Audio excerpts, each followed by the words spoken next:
Right, so today I've got the fabulous Alice Hendy from Ripple. So Alice, you'll do a much better job than I will of telling everyone who you are, etc. So please, just who are you, what you do, why do you do it? Thanks, Danny, and thank you very much for having me on. So, hi everybody, I'm Alice. The day job is I work as a global cybersecurity manager for a large consultancy firm. So I've been working in IT and cybersecurity now for over a decade. And my kind of story within the mental health sphere really began in November of 2020. So we're in the midst of COVID. Yeah. And I'm in the process of going through a divorce at the time with my now ex-husband. Things were pretty rough for me at that point. Yeah. But I had no idea just how bad they were going to get, honestly, because on the 25th of November 2020, so it was a Wednesday morning, about 5:30 in the morning, 2 police officers came to my parents' front door, and they came in and they said to us, look, about 2 hours ago, we found somebody and that person has taken their own life. And we've identified that person as being your brother, Josh. So as you can appreciate, you know, it doesn't get any easier for me to talk about, but my world just changed forever from that point. It almost felt like a bomb had gone off in our living room and we were just left with all the pieces on the floor. Who was there at the time? Who was present? So it was my parents, me, and 2 police officers. Right. They didn't stay long. They kind of delivered the news and then went. Yeah. Left us a leaflet, and that was it, really. Yeah. So the only thing that I can kind of remember, because it is such a blur at that day, is I just remember becoming totally and utterly obsessed with going through Josh's phone and his laptop and his tablet, just trying to find an answer. You know, why did he do this? What was going on in his life that was so bad that he believed this was his best option? And when I did that, it became evident that in the weeks prior to him ending his life, he'd actually been going on the internet and searching for how he could do it. Yeah. How quick after the meeting with the police did this obsession kick in? Was it pretty much Honestly, straight away? It was pretty much instant. Yeah. That was, you kind of go into fight or flight, don't you? Yeah. And my reaction and my kind of way of dealing with it on that day was to just get absolutely stuck into a task immediately. Yeah. Because that's all I could do at the time. I couldn't sit and watch a telly program or listen to a podcast or go for a walk when you've heard news like that. You kind of just go into absolute action mode, and that's what I did. Yeah. And you know, all hours of the day, all hours of the night, for weeks, I was just going through every single piece of his technology that I could, trying to build up a picture of what was going on. And it was there that, you know, I saw that he was given tips and encouragement to take his life. He was given step-by-step instructions on how to do it from people on the internet. And I just sat there and thought, oh my God, you know, if somebody is that low and that desperate that they're looking at this stuff on the internet, why is there nothing out there to intervene and to signpost them down a more hopeful path? To the uninitiated, Alice, sorry to interrupt, but to the uninitiated, what sort of sites are these that can do that? You know, that can give you advice on that. What? Not that where would you find them, but what? I'm aghast at that is out there. I mean, put it this way, you don't have to go looking very hard to find this stuff. This isn't stuff that's only available on the dark web or anything like that. This is publicly available stuff that anyone can access, right? And it's just wrong that it even exists in the first place. And it just really hits home how dangerous the internet can be. Yes, it can be wonderful. Yes, we can have lots and lots of positives from being online and so on. But my God, there is some dangerous stuff on there, and more needs to be done. It was Christmas Day of 2020, so exactly a month after I lost Josh. Lots of my, family, friends having their roast dinners and so on. And I was sat there in silence. I don't think I'd eaten for weeks. And I came up with this idea to block and to intervene and interrupt anybody who's searching for this content, and instead signpost them to mental health support services. So it was Christmas Day that I came up with this idea. I kind of started publicising it on social media that I've got this idea, I've got this concept. I knew what I wanted to do, but I wasn't quite sure how to do it. BBC Breakfast picked up my story. They interviewed me. And I was very lucky that a gentleman called David, who works for an organisation called Blue Tea,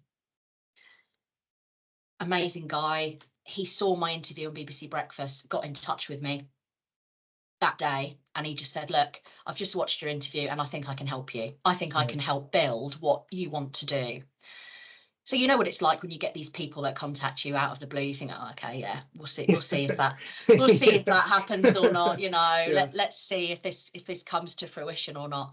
He was absolutely true to his word, and he's been with me on this journey ever since that day. He's now a trustee of the charity. He's built Ripple from scratch, and we both manage Ripple and everything that it stands for going forward, and we have done now for 2.5-3 years.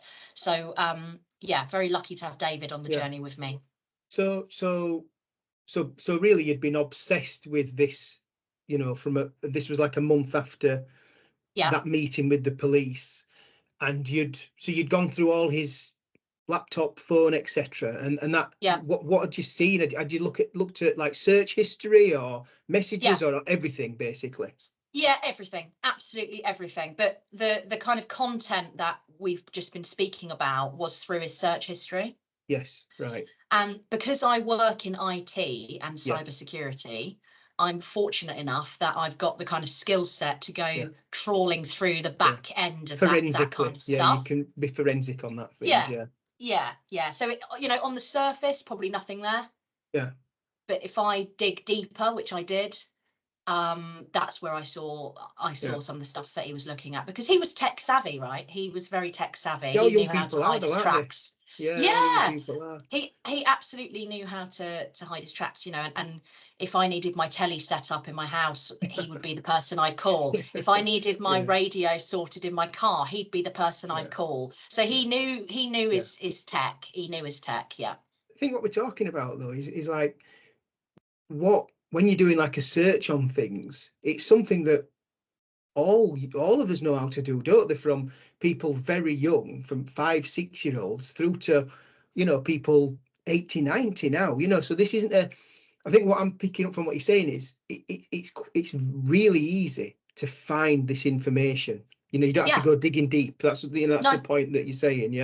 That's a worrying thing as anyone, really, as a parent or totally. It's really worrying, and it's not until summer of 2025 that Ofcom are going to start bringing in some really stringent measures to try and mitigate the dangers really that are existing on the internet. So things like raising the age to actually have a social media account, doing age verification checks, removing algorithms that are dangerous, that are feeding our young people content that are they shouldn't be seeing, frankly. Removing harmful material that encourages self-harm and suicide, which does still exist on social media and does still exist at the moment on websites and forums and so on. It's all this stuff that shouldn't even exist in the first place. But we've got to wait until 2025, the second half of it, for that to actually have something to be done about that, really. Ridiculous. So take us back to Christmas Day. This thing comes to you, shall we say? You know, like was it a bit like a eureka moment, or was it just your natural thing being having your IT background? I think probably a bit of both. I remember I was living with my parents because I mentioned I was going through a divorce. I was in the process of selling my house.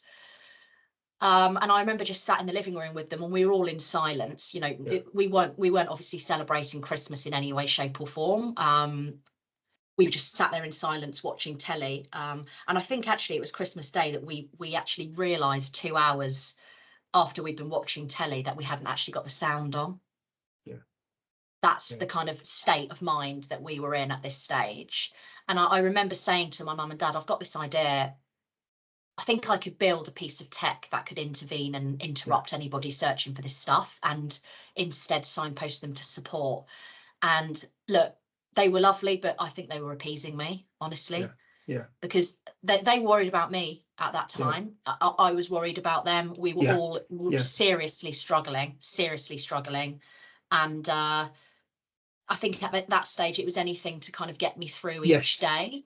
And if I hadn't, sorry, go on. I'm just going to say, like, what was your mental health like at that time? And, you know, and I can imagine, but I've got to ask the question: what was the collective mental health of the three of you like? I can't imagine what it was like, but can you give us an insight?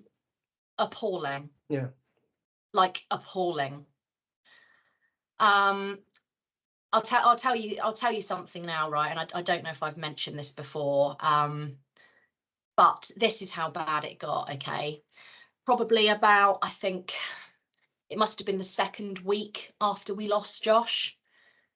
Absolutely just unbearable pain. And I remember being stood in my parents' living room with them both, and I literally begged them for us all to do the same thing that Josh did. Sorry, say that again. I begged them for us all to take our own lives. At that point, I just said, I can't do this anymore. Please, I can't cope with this. Let's just go. Let's just go and be with him. And it was my dad that said no. That's Ian, isn't it? Yeah, it was my dad that said no. Great man. Yeah. So my mum absolutely would have done it with me. And my dad was the one that said, girls, we're all we've got now. All we've got is each other. We've got to get through this. And we have to be together and live. And it was him that kind of said that to stop it happening. But that's the level, Danny. Yeah. Did that give you an insight? Did that give you an insight then into, well, it must have done, to what people feel like who do get to that point?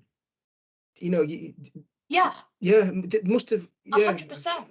Because I literally just, my kind of thought process in my head is, the worst thing in my life that could have ever happened to me has happened. Nothing is as bad as what's happened. I don't want to carry on living like this. And ahead of me, Danny, as well, I had all these additional thoughts running personally through my head, such as, you know, the coroner's investigation that you've got to go through if somebody dies by suicide. That's really, really traumatic to have to go through that as a family. I didn't want to go through it. All of the police investigations that were continuous, really traumatic. I didn't want to go through it. Friends that I've had for 25 plus years, family members not knowing how to speak to us because they don't know what to say. What can you say? Just don't. You don't know what to say to somebody. So rather than say something wrong, they don't say anything at all. And then you're isolated and you feel alone. You know, we weren't eating, we weren't sleeping. I don't think I washed for 2 weeks.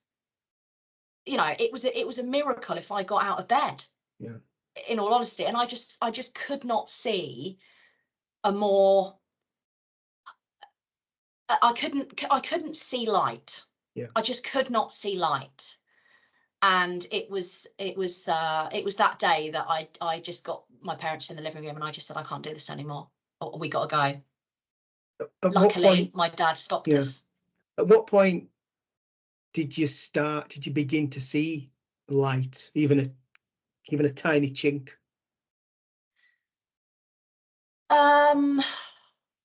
It was a long time. Mm. It was a really long time. Every day was a battle. Mm. Every single day was a battle. And I think it was probably months after that, you know, I actually thought, okay, there's a football match on today. Yeah. And I quite fancy going to it. Yeah. And that sounds for like, me was my light, yeah, you know? Yeah. Sounds like an odd question, but was that your lowest point then? Like when you had that conversation with your parents? Yeah, without a doubt. Yeah. Yeah. I don't suppose That it was gets any literally lower, does it, I rock suppose? bottom. Yeah. Yeah, absolute rock bottom. Yeah, nothing could have made me any lower than that moment. No, there's only one way, there's only one next step to that, isn't it? And that is actually, Yeah. you know, undertaking what you talked about, I suppose. So going back to Ripple then, so you know you've seen, you know, you've conceived this product in your head that can filter out these search terms and everything. Yeah. And so what was your next move? Did that give you this, like, did this like crusade give you a bit more clarity and give you something to focus on? Exactly that. It gave me something to focus on. When David got in touch with me and he said, I can help you, I've got the tech teams and so on to help you with this, I thought, right, okay, let's do it. And I then had someone else helping me. Yeah. I then had a goal, which is to build this thing and get it out there. And I aimed for a goal to release Ripple on World Suicide Prevention Day 2021, which is the 10th of September. Right. So less than a year then. Less than a year. I wanted this thing built and I wanted it out there on the 10th of September 2021. And that's what we did. Brilliant. And it was that date that I had in my mind that was giving me a focus, and look, it gave me a reason to open my eyes in the morning. Yeah. It literally gave me a reason to be here. And did you feel less isolated as well? You know, I did, did you feel less isolated? Yeah. Yeah, because at the beginning, you know, it was just me with this idea in my bedroom. Yeah. And people appeasing me, saying, yeah, okay, you know, if that's what's helping you, you know, great. But actually somebody really believed in this idea and said, look, I honestly think this could work. Yeah. And saw that it had legs. Yeah. So without that, I don't know really, Danny, where I'd be, in all honesty. But yeah, we built it. It gave me that focus. I wasn't on my own anymore. I had a little mini team and we were going to do it. Yeah. At what point did your parents go from appeasement, like you said at the start, which was, you know, probably subconsciously, if this keeps her occupied, then great. Exactly. At what point did they go from appeasement to, hey up, Alice, here we go? You know, what was the turning point? And I'm not saying they didn't believe in you at all. I can just imagine that they were so broken that, you know, did this help rebuild them as well? And at what point did appeasement go to, hey up? I think probably the day I launched it, because when I launched Ripple on World Suicide Prevention Day, it got a lot of publicity. Yeah. I was on Sky News, I was on BBC News, I was on ITV News, I was in all of the papers. You know, Bereaved Sister has launched this brand new piece of tech that can help people. And I think when, you know, friends, family were like, my God, I've just seen Alice on the news talking about this. I've just seen Alice on the news talking about how she's created this piece of tech. I think they suddenly started to think, okay, well, it's not just a little idea in her bedroom anymore. This is being picked up nationally now, that this is something, you know, new and that can actually help. And then from that moment onwards, you know, as the publicity grew for Ripple, more and more people are downloading it. Yeah. And we're getting to thousands now of people that are downloading Ripple. And it's that at that point they thought, my God, you know, this really is something here. However, I think there is still moments that I have personally, Danny, where I feel guilty for building it, because I almost thrust Josh and his story into the spotlight, really without a second thought for my parents. Yeah. I didn't even think about how they might feel about that. I just did it because that's what I wanted to do. And I look back now and I think, God, you know, I didn't consider how hard that must have been for them, and how hard that still is for them. And I can totally understand that. I think from the perspective of, you know, you had, like, you know, when an entrepreneur has an idea, you get that butterfly feeling in your stomach or hair stand up on back of your neck. I think, you know, looking outwards in, you had that times a million, because you had a bigger reason than yourself to turn this into something. So I think sometimes when you're like that, you have to be tunnel vision, don't you? And I think it's testament to your parents that they allowed you to do that. They did completely. Yeah. There wasn't a single moment where they said, do you know what, we're finding this really difficult, please can you stop? You know, pictures of me and Josh on the news and in papers, and it must have been really hard, and still is really hard for them. But my focus was utter desperation to stop this happening to other families, because I was living that nightmare, and I just I couldn't bear the thought of another family having this happen to them. No, and like when you said earlier about, you know, having conversations around suicide with people that it's affected, it is a difficult conversation. And I've met yourself and your dad Ian on a couple of occasions before we've done this. On every occasion, I have found it difficult talking about using the word suicide and talking about what happened. So I totally understand how, you know, the point of our meeting previously has been what happened, suicide, the product, but I've still found it difficult. And I get what you're saying about you've begun to feel isolated because people don't know how to handle a conversation like that. And I think I'd like to sort of, moving forward, discuss, you know, your tips on how we can have these conversations. But if we just go back to Ripple, it's been launched.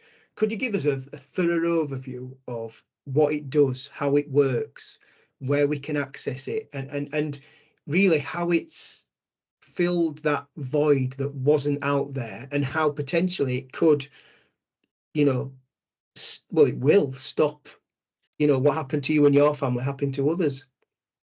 Yeah, so Ripple is a piece of technology, and it can be downloaded in two different ways. The first way it can be downloaded is as a browser extension.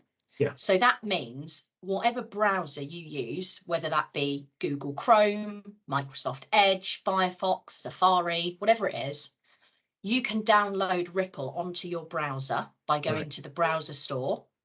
And once it's downloaded, it means that if you were to go on the internet and conduct a search relating to self-harm or suicide, Ripple would interrupt that search, and instead signpost you to mental health support services. Fantastic.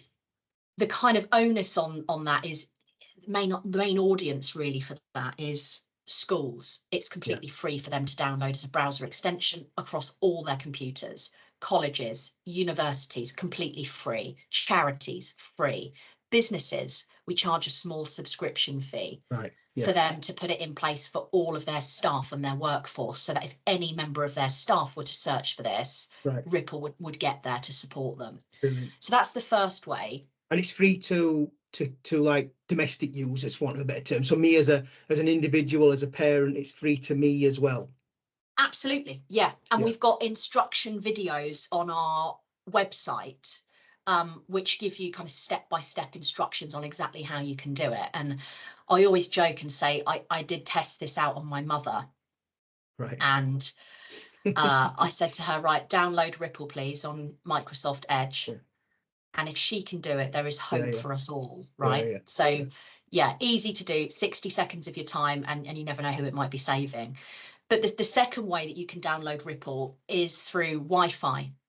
Right. So we can put Ripple on Wi-Fi networks at coffee shops, in shopping centres, at airports, train stations, football grounds.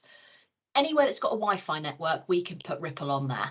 And that means that any device that is connected to that Wi-Fi network and a harmful search is conducted to do a self-harm or suicide, Ripple would again intervene and signpost them to support services. And football clubs are really starting to get on board with this now.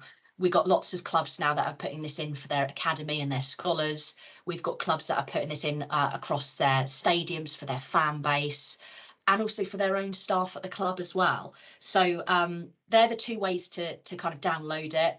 In terms of the success that we've had with Ripple, it's now been downloaded over 2 million times. Right, fantastic. Which is brilliant, in 49 different countries, 14 different languages. And it's intercepted and interrupted over 41,000 harmful online searches. Amazing. So does the Wi-Fi everywhere. version work on mobiles then? Is that how you'd catch it on a mobile? Yeah. Right, excellent. Because browser extensions you can't download directly to a mobile. Yeah. It's not a possibility. That's like an Apple or a Samsung problem, to be honest. Yeah. But if we have it through Wi-Fi, it kind of mitigates that gap. Excellent. Yeah, so I suppose then it's like one to many then, isn't it? Where on a browser on your desktop, it's great for the home, for the school, for the college. Yeah. The Wi-Fi. So, you know, without trying to sell your product for you, the Wi-Fi option is perfect for places of education, because all these people are walking around, they're glued to these like we all are, and it gives them the alert that someone in the building is searching for, you know, terms about suicide and self-harm. So Wi-Fi sounds a brilliant way to alert. Yeah. A lot of the people that we work with and the corporates and stuff that we work with do both. They do the browser extension and the Wi-Fi just to cover themselves. Think of it almost like antivirus software. You have to have it just in case there is. Well, it is a virus, isn't it? If you talk about it like that, I don't mean to be disrespectful to what we're talking about, but I think that's a perfect way of viewing it. It sits in the background quietly. My goal, my dream, believe it or not, is for Ripple to be on every device, but to never ever be seen. Well, that's what because I like that would about indicate that you don't have somebody who's suicidal. Sadly, the reality is you are going to. People do search for this stuff at work. Sometimes it's work that's causing them to have these thoughts. And you have to have something in place as a safety net to direct them to support when they need it most. What I like about it from a parent's perspective as well, I can install that onto our laptop at home or desk, you know, and really the family won't know it's there anyway, will they? No, they won't. No. Do you know what I mean? So it's not being sneaky, but you know, they don't need to know it's there, do they? And I think if it pops up, and so what happens is, let's say I search for a term that's flagged. What happens? What do I see in front of me? So you get a pop-up that appears on your screen, and it begins with a short breathing exercise. Right. It's been statistically proven to help that person stop, pause, reflect, think about what they're doing. You can't click off of Ripple at this point. It's forced you to stop. Right. Once the browser extension breathing exercise is finished, you've then got the Ripple tool itself, which is presented to the user. That has a calming message of hope at the top. And then it's got a selection of mental health resources. Right. And when I say selection, they're very carefully selected options that we've chosen to give people a choice of how they would like to receive mental health support. It is not just the Samaritans that exists.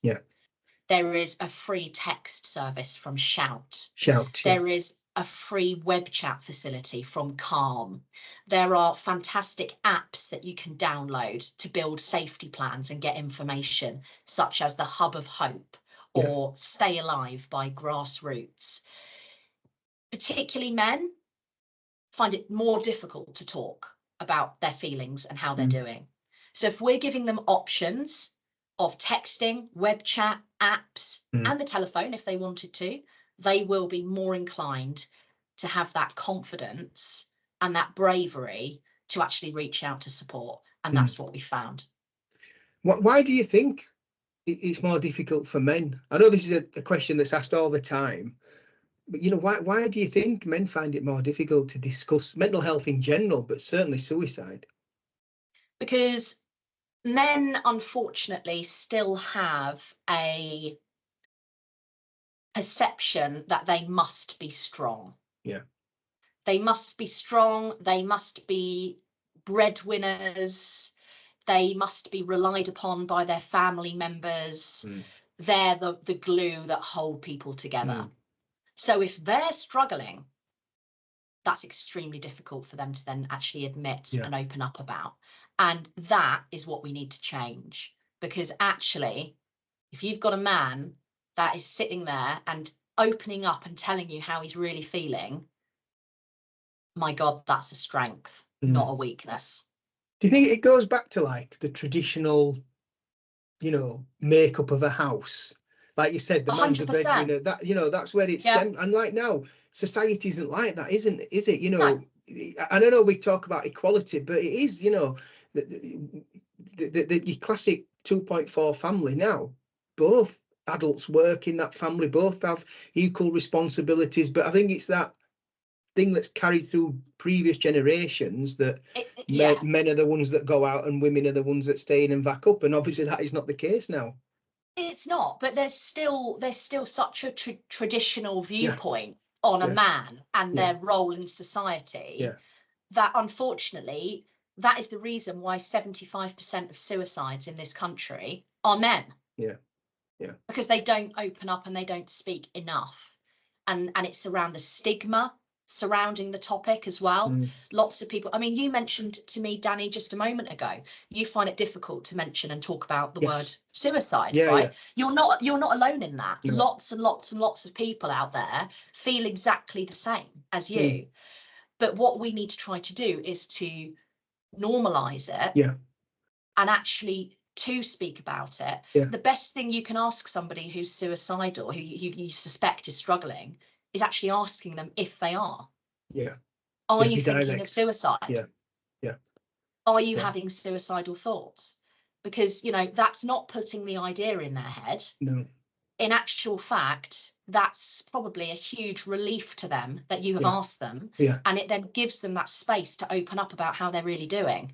So it's about normalizing it. It's about reducing the stigma, and we've got an awful long way to go to get to that space.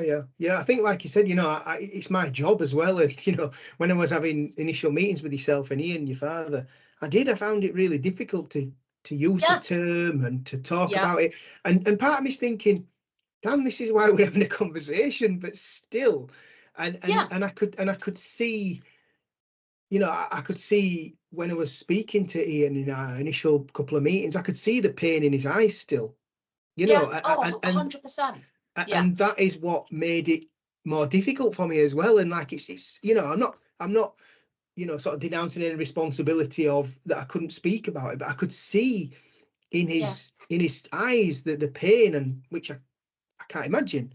And that's what made it difficult for me. But you know, and it is like nobody wants to talk about suicide, do they? No. You know, it's not a topic that you are looking forward to discussing. But it's one that is desperately needed. Because this is the reality of society, unfortunately. You know, we've got a cost of living crisis at the moment. We've got wars going on all over the world. It's not good out there, and people are finding it really tough. So although it's not a pleasant topic, it's one that we desperately need to carry on speaking about, which is why I'm so grateful to you for inviting me on to do this with you. No, thank you, Alice. Really appreciate it. How can going back to tough conversations, and obviously it's difficult with adults, how can we have these conversations with younger people? It's tricky because the online world is really to blame for a lot of mental health of our young people. So my advice would be nosy. Be as nosy as you possibly can. Yeah. In terms of what your children are doing on the internet. Who are they talking to? What games have they downloaded? What apps have they downloaded? What social media platforms are they using? And what content are they viewing? Yeah. Be nosy, make it your business to look and see what they're doing and monitor that regularly. Yeah. I would also suggest monitoring and reducing the amount of time that our children are spending on phones. Yeah. You can set timers on apps. You know, do it if you can. Yeah. Phones away at dinner time, phones away before bedtime, especially. And just really limit that. But it's so difficult. I think the key thing is making sure that your children and young people know that if something isn't right, if they've seen something that's horrible, if they're speaking to somebody who says things that aren't right, they need to be able to come to you without consequences. Yeah. And that's really important, to make sure that they've got that space and that knowledge that they can do that. I think when you said about, you know, be nosy, I think it's a fantastic, you know, tip. And like, one good thing I will say about algorithms is that if you just look on your kid's phone on, say, I don't know, TikTok, for example, if you go on the For You page, within 5 swipes, you'll know what they're looking at, because the algorithm is that good. The algorithm on TikTok is that good that you will know within 5 swipes what they're consuming. And that would be my tip to a parent. Check the messages, and because we have on my wife's phone, we have all his accounts on her phone as well, so we can see what messages have been sent to and from in his peer group. So, you know, it's 12, and Snapchat is massive at that age, and we held off on a mobile phone until he went to high school, secondary school. And at that point, then, you know, you classic parent, we need to know where he is when he's walking to school, and we can track him. And I remember saying to my wife, she said, we need to get him a phone. I said, not until we leave it as late as we can, because it's the gateway to shit. Excuse my French. It is, and it is. And so we've got his accounts on the phone, and, you know, we'll check his messages, and we'll be nosy, like you said. You know, we can see there, and we'll see what he's looking at. And like I said, the algorithm doesn't lie. They're that good that you'll know immediately what your young person's watching online. Yeah, I think that's a great tip.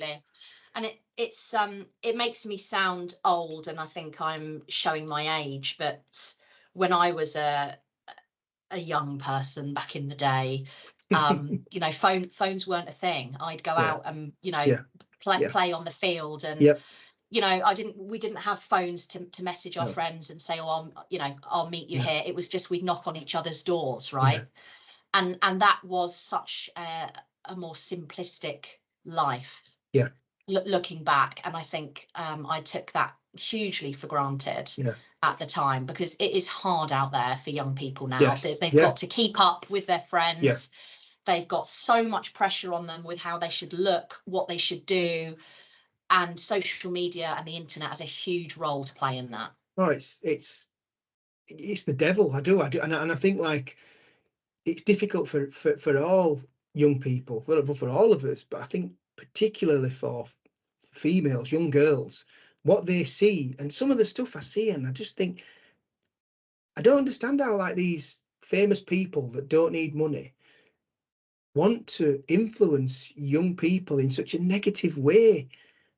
And I think, can you not see the harm you're doing, that you're putting a completely unachievable image in their head? And and people might say, well, they need to understand it's not real. They don't, because we don't as adults sometimes, do we? You know, all you see is a highlight reel on Instagram or things like that. People don't put on, oh, I've had a shit day and I'm feeling crap, or I've fallen out with my wife or my husband. They don't. They just put, what a great, you know, nice selfie that's been. I mean, and I saw, going off topic a bit, but I saw, like, these filters on TikTok, and they make you look like you are this Victoria's Secret model. Yeah. And people have said, I've watched the videos because, you know, obviously I'm interested in how this affects people, certainly young people. And this woman said, and she was, you know, she was a proper, you know, mature woman. She said, I don't want to not look like this. You know, and the filter had made her look like she looked like this image of perfection that is completely unachievable. It's no such thing as perfection, but you know what I mean? And it just, yeah. I just think there's so much coming at young people from all angles that I don't think a lot of them know how to filter it like we do as adults. So much. And, you know, I'm used to seeing some horrendous content in my day job, to be honest, in cybersecurity. And, you know, this is a huge element of that. You've not just got filters, you've got airbrushing apps to make you look thinner, to, you know, to make your eyes bigger, to make your lips bigger, whatever it is, you know, and it's just not real. And as you've said, you've got this perception on the internet and on social media that everybody's life is perfect. And it's brilliant and everything's going so well for them in life. The reality is, behind that screen and behind that account is often somebody who's struggling. But you don't see it. You don't see that human part. Life is a, you know, I don't want to quote Ronan Keating, but life is a roller coaster. No matter what you do, who you are, what your job is, it is that, isn't it? You know, it is. And people just, you know, people might look and see what fantastic success you've had with Ripple, all the accolades you've had, which I'm going to ask you about. But you must have, you've literally gone through hell to get there. And I imagine every day you are with what's happened. Yeah, it doesn't honestly get any easier. No. I still struggle big time with my mental health, big time, on a daily basis. I get triggered all of the time. I miss Josh more than I can even put into words. I wish more than anything that I wasn't in this position. And, you know, Ripple's doing well, but I give anything for me to not have this and have my brother by my side, right? What do you do for your mental health then, Alice? How do you maintain? All I can say really is a semblance of normality by going through what you've gone through. How do you, what things do you do for yourself? You know, that the others that unfortunately have experienced what you've experienced and will experience what you've experienced. What do you do to help you, you know, to try and give yourself a semblance of normalness and not go to a place where you were back then? Honestly, I'm not very good at this. I know it's something that I need to work on more for myself. I think I don't really practice what I preach as much as I should. But in terms of some of the things that work for me, I've got 2 dogs called Ronnie and Reggie. And what dogs are they? They're miniature schnauzers. Oh, lovely. So they're the ones with the eyebrows and the beards. They're only little. So I take them out for walks quite regularly, and that helps me to get out. I like having a routine. If I can. Everything is in my diary routine. When I'm going to have a coffee, when I'm going to have a bath, when I'm going to make my dinner. And I know that sounds really silly, but that is what gets me through each day, knowing that I've got a structure and a routine to get me through. Work helps me. I like to keep busy. I've got Ripple and I've also got my day job, so I am extremely busy all the time, which helps me and takes my mind off things and gives me a focus. But there are some times that I'm, you know, sometimes and you know, to be honest, it's a case of me putting Netflix on and ordering a pizza. You're human. I'm not gonna sit here and say, I do ice baths and I go on 10k runs and I do all of this, because I don't. And I eat healthily and all the rest of it, because I don't. And sometimes just putting Netflix on and having a pizza and staying in bed with your duvet over you all day is the right thing to do. Yes, exactly. So it varies, but I get by. I think a lot of it, what you probably do is subconscious, and you don't give yourself credit for it, Alice, because you wouldn't be where you are now if you didn't know how to manage your mental health. You won't be a functioning, capable individual. And so I think a No. lot of what you do is probably subconscious and innate. And I think it goes back to what you said at the start, Alice. And I'm not professing to know you, but you won't have achieved what you've achieved. And I think it goes back to what you said right at the start of our conversation: fight or flight. Yeah, it is. And some days are very much like that still. Yeah. And I think, you know, I've now accepted that is going to be life now. Yeah. Like life without Josh is just so different. I almost don't recognize myself now looking back when Josh was here compared to how I feel now and my life now. I'm just two completely different people. So what are those then? What differences do you, if you look at yourself in your head there and you look at yourself in your head now, what differences do you see? I think the biggest one is probably perspective. My perspective on life is so different. I took things for granted before Josh took his life. I would get angry and lose my temper at things that frankly were just not important. And I've now very much got the mindset of, if I can get through that, I can get through anything now. Yeah.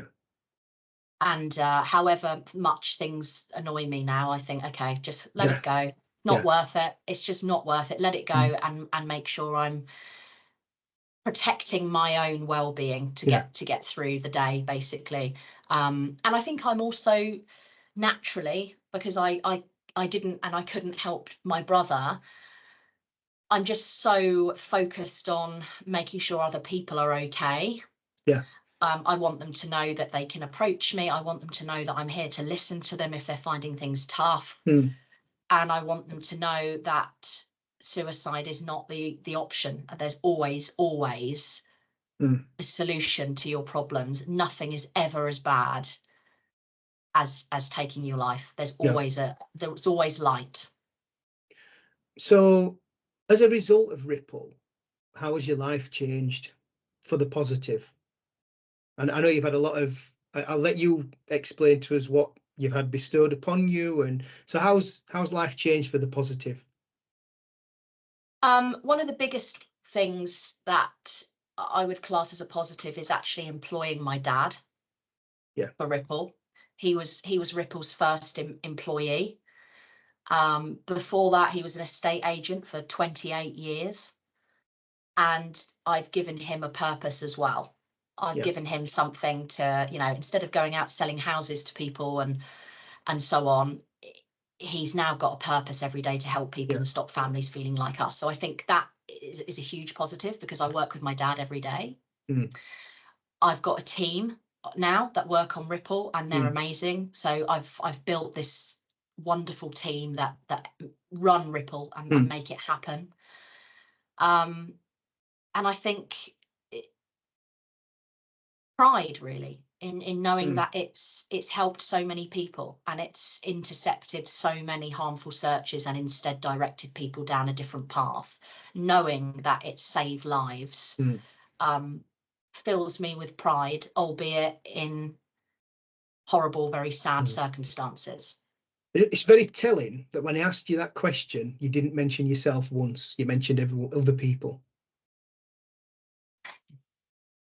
Yeah, that's how I feel. Yeah, that's how I feel. That's a good, you know, you don't need me to tell you this, but that's a good leader that talks about other people and not themselves. You know, and I do want you to also tell us about yourself and what's happened personally, if you don't mind. You might find it uncomfortable, and that why I say that is because of the answer you give me to that question. You didn't mention yourself once. You mentioned what has happened and how other people have helped create what is there now. But what's happened to yourself personally? So we as a team we've won 31 there we awards. Go, love it, brilliant, love it. As a team we've won 31 awards for Ripple, which is amazing, gives us recognition, gives us credibility for what we're doing. Personally, recently I was lucky enough to be awarded an MBE by Princess Anne at Buckingham Palace. Weird day, very weird day. Amazing, very grateful, very humbled to have it amongst some amazing people that were there getting their awards as well. But extremely bittersweet for me. Yeah. Because lots of people were there celebrating their awards and, you know, really marking the occasion. And for me, I would describe it more as recognition instead of a celebration. Yeah. Because as I mentioned before, you know, I'd give all of this back in a heartbeat in order to have my brother here. However, you know, amazing experience. Buckingham Palace, was in the music room, which is bigger than my house times 3, just in their music room. Yeah, what an experience. And Princess Anne knew the whole story. Yeah. She knew all about Josh. She knew all about Ripple. The briefing that she receives from her team beforehand is phenomenal, because she knew everything. It was amazing. Are you spiritual at all, or, you know, are you into the universe or things like that? I can be. Yeah, I can be. The reason I ask, I go around their houses a little bit with that sometimes. I can, and I'll be honest with you, I've had friends that have had, you know, lost children through cancer at a very young age, and I would struggle to be, you know, spiritual or religious with that. I would. But the reason I asked is, and it might be a bit of an uncomfortable question, you might not want to or be able to answer it, but when you were saying about, you know, what's happened with the team and the bittersweet feeling at Buckingham Palace, what do you think Josh thinks of it?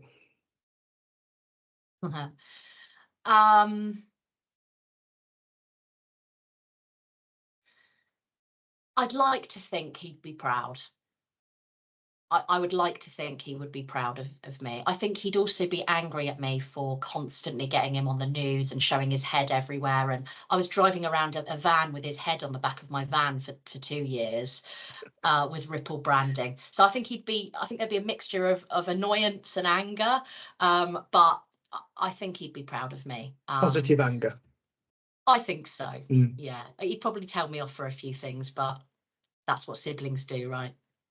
Well, out of something unbelievably tragic, Alice, has come something that has been downloaded millions of times and has helped, well, countless people, because you won't know how many people this has saved, or this has made them question whether what they're doing or what they're intending to do or what they're thinking about doing is correct. And I think, you know, to get to get that recognition that you got personally in such a short space of time. You know, this was what, COVID a few years ago, literally, wasn't it? And so in that period of time, you have, and I know it's not about you, and I know that Ripple is bigger than you, but as you said, what you got at Buckingham Palace is recognition of what everyone has done and the things that have been achieved. And to do that in such a short space of time, it's unbelievable. It is. Yeah. And thanks, Danny. you know, you don't strike me as someone that, you know, is up their own backside, and that's fantastic. You don't, but you should be very proud of yourself, Alice, and so should your parents, and so should all your team, because it is a team thing. Everything, you don't do anything alone. But how it came about was you coming up with the idea and your parents just giving you the space and freedom to go with it, and what's come out of it is amazing. And if I'd have had to take it off to you, and we at the Vault Football Mental Health Alliance are really going to push Ripple. We're going to, you know, put it out in front of everyone. I think this conversation we've had is fantastic for people to not just listen to your story, but listen to the product, and the more people that know about it, like the Hub of Hope, the better. So, you know, thank you for taking the time to do this. Thank you for doing what you've done, and thank you for overcoming what is an unimaginable place that you know, and for you to to lose your brother for your parents, to lose a son is I think, like you mentioned, alluded to at the start, it's like the worst nightmare, and for a parent to lose a child is something that we all say should never happen, and unfortunately it does. And thank you, Alice, just thanks so much for what you've done. Thank you for taking the time here. Before we go, I know you mentioned that you're looking to work more closely with football clubs. Can you just explain how that's going? And yeah, so Ripple is completely free for all football clubs to put in for their academy and their scholars, and the pressure. Free. Yeah. Free. Yeah. Serious. Yeah. So like, sorry to interrupt you. Why would you not go for it? Exactly. Rhetorical question. Why would you not go for it? Exactly that. I've honestly got no idea. For me, it's around awareness now. I need to make every club know and aware that Ripple is a free resource that they can put in place for their academy and their scholars. And my goodness, are they under some pressure, those academy players, right? There is some serious pressure there to make it professionally. So why would you not want to get it in? But this is also something that clubs can put in place for their staff. It's something they can put on the Wi-Fi at their training facilities, at their main stadiums, their main grounds. Some big clubs have already done it. West Ham, Sunderland, Wigan, in conversations at the moment as well with the Premier League and the FA to actually implement this as well. And the more clubs that do this, the more lives it will save. Yeah. Well, that is literally as black and white as it is.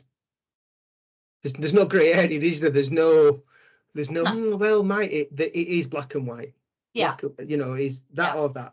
It is, and it is why anyone would not, do that. Then I don't know. But the more people that know about it, the better. From our perspective of what we're doing, I think it's a fantastic tool for parents to install on the devices at home. Like my son does a lot of his homework on the laptop. For me, it's perfect. It's there. So why? The question isn't. It's a rhetorical question because there's no answer to this. Why wouldn't you? Exactly. Why wouldn't you? So what we'll do is on here we'll put all links to Ripple. So you just go onto the website and you can download it from the website. Is it as simple as that, Alice? Yeah. Yeah, exactly that. And we've got instruction videos on there that I can provide links to that will tell you exactly how you can download it. It literally takes 60 seconds. But also just bear in mind, this is something that your business should be having. Yeah. It's something that your kids' schools, colleges, universities should be having. So please let them know about it. The more people that have it, the more lives it will save. Simple as that. Fantastic. We'll put links there. We're going to have a piece on the vault outlining the product, and we'll put all the videos on there.